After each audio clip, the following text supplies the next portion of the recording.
My name is Not Matt. yet. Okay. Hi, my name is Matt. This is Jenna. This is Brittany, and this is Logan, and we're here to talk about ASU 330. But before we start on that, I'd like to tell a little personal anecdote, if you will. So I work as a referee for Baylor Intramural Sports, so naturally I work outside.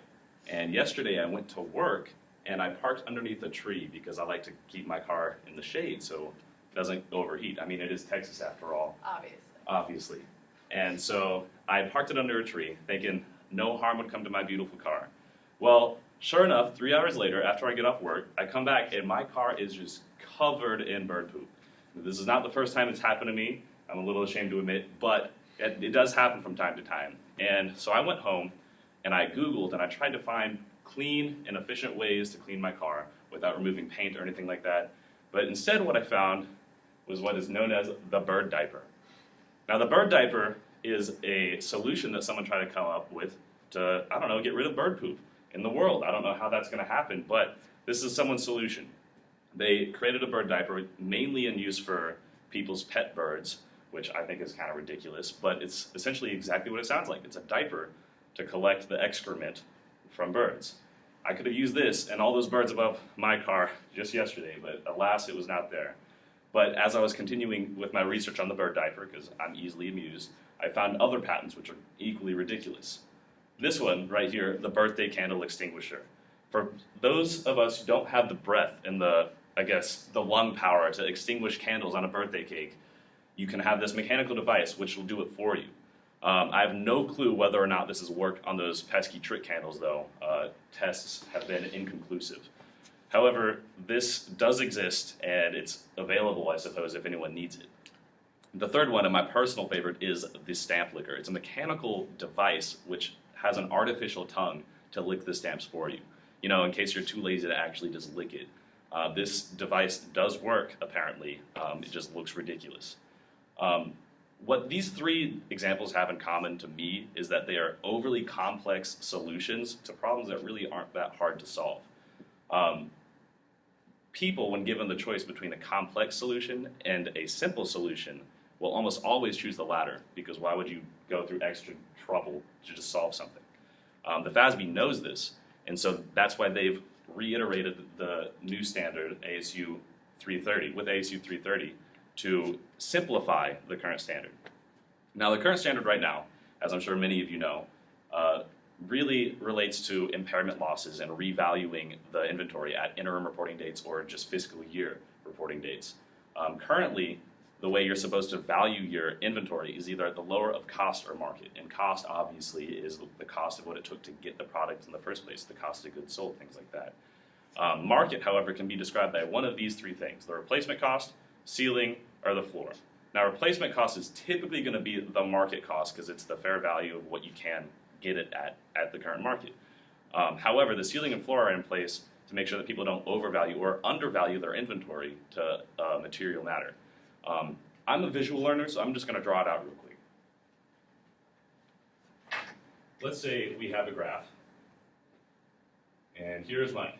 Okay, so we have the ceiling price, which we're going to talk about in a little bit in numbers and depth, but let's say the ceiling price, which is actually net realizable value, right here, and here's the floor price.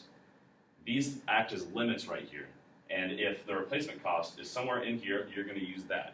However, if it falls below the floor, and it's down in this area, you're going to end up using the floor itself instead of the replacement cost. However, if it exceeds the ceiling and it's up in this area, you'll use the ceiling. These act as limits and check figures to make sure that people don't materially misstate their income statement and balance sheet and other financial reporting statements. Now, a little bit of word on the ceiling and floor. The ceiling itself is determined by the net realizable value of the inventory. That is defined by the master glossary. That's right, master glossary, that is the selling price less any transport cost, disposal cost, or any completion cost to complete the sale to the customer. That's NRV, net realizable value. The floor, however, is the net realizable value less any normal profit margins. That's right, profit margins.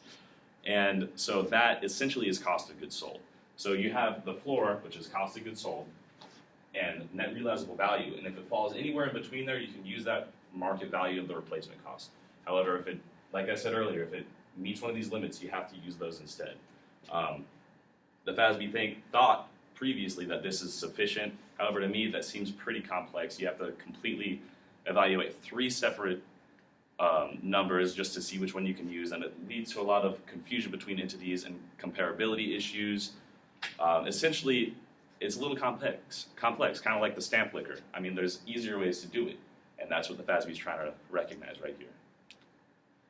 Yeah, so with that being said, the FASB has issued ASU 303, which takes effect later this year, which Logan will talk about later. And right now, we're just going to cover an example with the old, or technically the current standard, just to show you guys the contrast between that, and then we'll go over the new standard as well and how that changes things. So we'll just run through an example here. So first we have cost of inventory at $5,000. We'll say the current replacement cost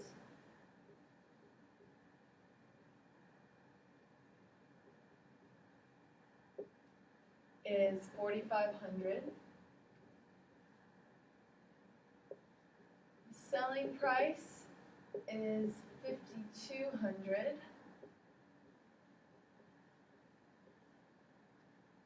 The cost of disposal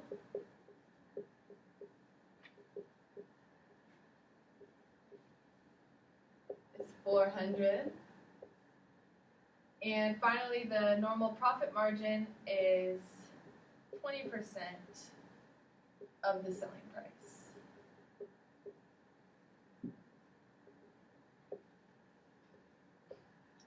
So these are all the values, all of the numbers that we need to determine if we have an impairment on our inventory.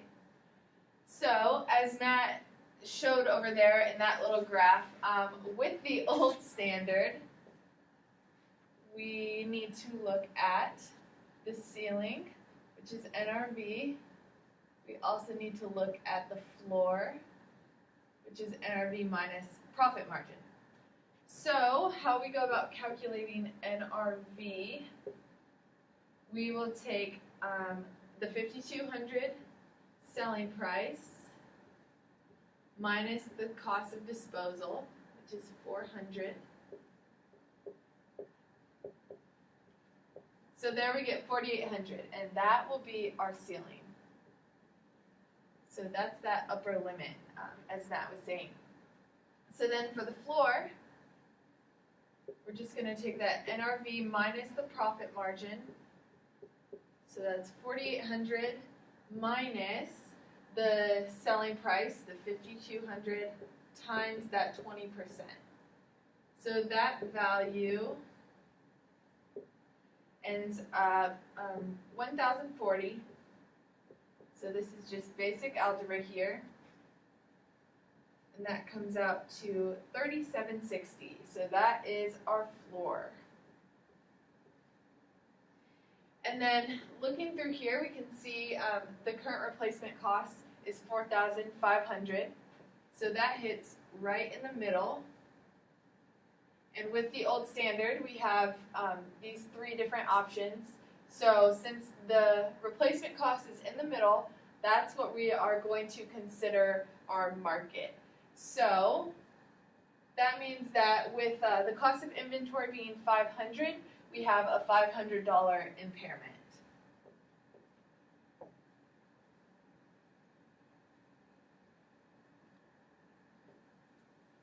So that's how the old standard works, and I'm sure all of you are familiar with that. So now we're just going to move on and talk about the new standard. So the new standard, rather than having this kind of a 3-way measurement and a lot more variability, now we're just looking at the lower of costs and NRV. So we are just comparing those 2 things to determine if there is impairment. So this eliminates unnecessary complexity. It really just simplifies the standard, more closely aligns it with IFRS, and just reading through the standard and all of the documents that the FASB has issued, this really is the main point of this is just to simplify and just to reduce complexity, make it easier to understand, and make it more comparable across financial statements of different users. Because obviously with the old standard we have a few more choices. The new one just kind of straightforward, cut and dry, this is what you do. So it makes it a lot more comparable. So, doing this problem under the new standard, all we're going to do is compare the current replacement cost to the NRV. So we've already calculated the NRV doing it the old way. So for companies to transition to the new way of this subsequent measurement, really isn't going to have to be any more difficult. It isn't going to add any more calculations because the old way we've already calculated NRV. So we're not calculating anything new. So we just bring that down here, at 4,800, and then the cost of inventory is still 5,000. So down here, under the new standard, we will see that impairment is now 200. So you can flip to the next slide.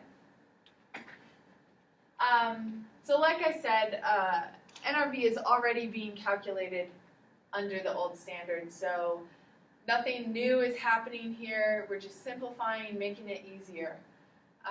And now NRV is just compared to cost. We've completely cut out the floor, so there is no net present value minus, or net realizable value minus the profit margin. So being that now we're only looking, our benchmark is the ceiling, over time we probably will see that less inventory impairment overall, which we'll kind of talk about the effects of that later as well. But even in this example, you know, in the old standard, impairment was 500, new standard it's 200. So sometimes we won't see a change. The new standard won't necessarily change every inventory impairment, but there will be some where we'll see less impairment under the new standard.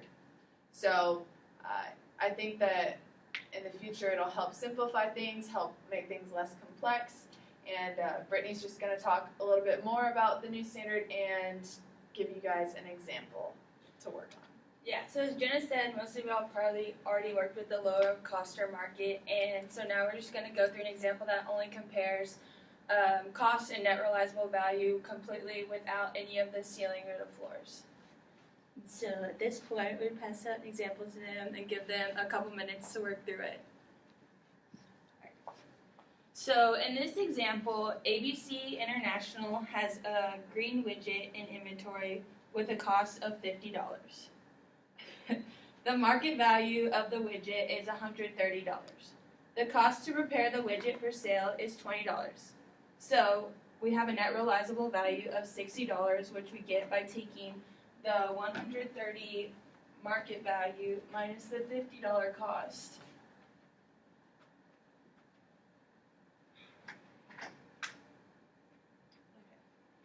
So the cost is 50. Yeah.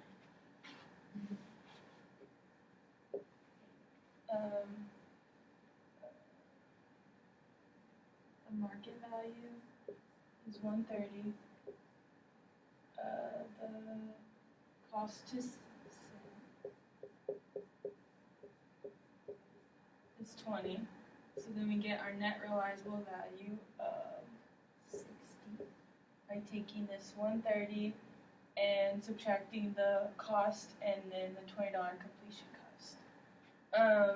Since the cost of $50 is lower than this net realizable value of 60,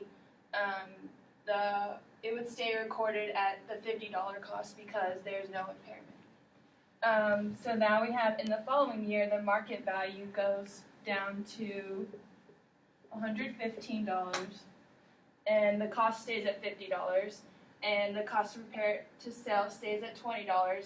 So now we have a net realizable value of 45, which is just the $115 minus the $50 cost and the $20 cost to sell. So now, since our net realizable value is 45 and the cost is 50, we have impairment of 5. And we didn't have to go through and use any of the ceilings or the floors. We just have these two easy numbers to compare. Oh, the screen went black. Oh. Did you stop it? No. Uh-oh. We're good, it just locked. But the green is still on, so. Woo!